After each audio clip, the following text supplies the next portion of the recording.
I'm not the kind of guy who likes to judge a game based on the very first impression. I've been doing this long enough to know that sometimes it takes a little while for everything to click.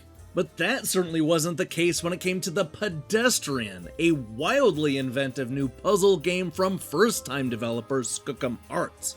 From the moment I saw the stick figure character platforming between street signs, I knew that I was gonna love this game. I guess it goes to show that sometimes those snap judgments are right.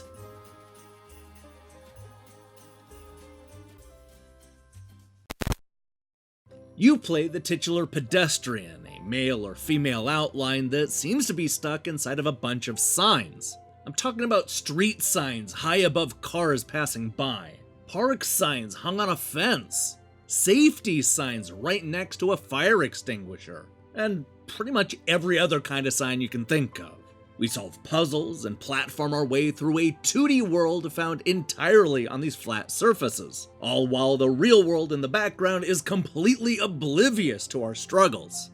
As you might expect, the Pedestrian is about more than just jumping on platforms. Most of the puzzles revolve around the idea of connecting signs together in order to jump between them and pick up items. You can also move the signs around the wall, fence, and chalkboard in order to connect the various doors and ladders. What makes this so tricky is that you won't be able to change these connections without resetting our little Pedestrian and starting the puzzle all over from the start.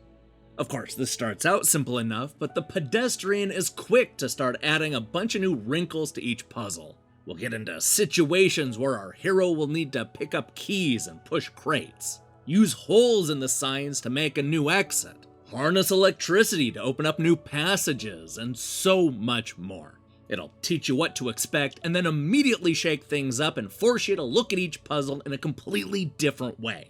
And if you think you know where all this is headed, I'm here to tell you that you don't. This has one of the most surprising puzzle game twists this side of Portal.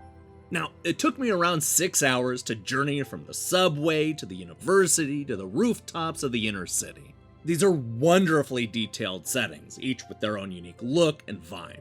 From the way the 2D platforming looks on the sign to the fully realized world in the background, this is a gorgeous puzzle game. In fact, the stylish graphics will most likely be the first thing that hooks you. From beginning to end, there was never a moment where I wasn't completely in awe of the Pedestrian. If you can't tell from this glowing review, this is the kind of puzzle game that I love. I was reminded of games like Crush and Exit while working my way through the Pedestrian. Those were inventive little brain teasers with clever gimmicks that just kept adding on to their simple premise. Those are also two puzzle games that I keep going back to year after year. There's no question in my mind that the Pedestrian will soon be added to the rotation. I have a hunch that I'm going to love it as much 10 years from now as I do today. So, if you came here looking for a reason not to buy this game, then you're not going to find very many of those. There are no major problems plaguing the Pedestrian. About the worst thing I can say about the game is that there needed to be a reset button mapped to the controller. I also wish I could revisit the different levels without going through the entire game all over again.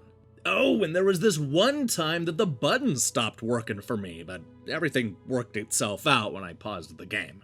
Look, let's be honest, these aren't real complaints. This isn't a perfect game, but I'm not entirely sure what they could do to make it better. Even if I didn't know the long and storied history, I would still have known that this was a labor of love. You can see it in every inch of the adventure. It's taken 6 years, 2 brothers, a Kickstarter campaign, and even a name change to get it to where it is right now. And I'm here to tell you that the Pedestrian was definitely worth the wait.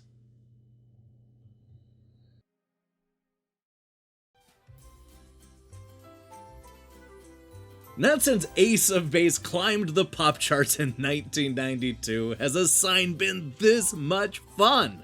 The Pedestrian is a devilishly clever new puzzle platformer that manages to show us a few new tricks. From the great gameplay to the detailed backgrounds to the wild twist ending, it's hard to imagine anybody being disappointed by this imaginative adventure. If the Pedestrian is any indication, then 2020 is going to be an incredible year for gaming. Hey, thanks for watching our review. If you liked what you saw here, then you should know that we post new reviews and features almost every day. Now here's the question I have for you. What is your favorite type of puzzle game? Do you like these platforming puzzlers? Or are you more into like the Match 3 or the Falling Pieces or something else? Let me see your picks in the comments below. In other news, this has been a very review-heavy week, but it feels good to clear a lot of these games off the table. We'll be back shortly with more stuff, so while you wait, I strongly recommend you click that subscribe button and support what we're doing here. Until then.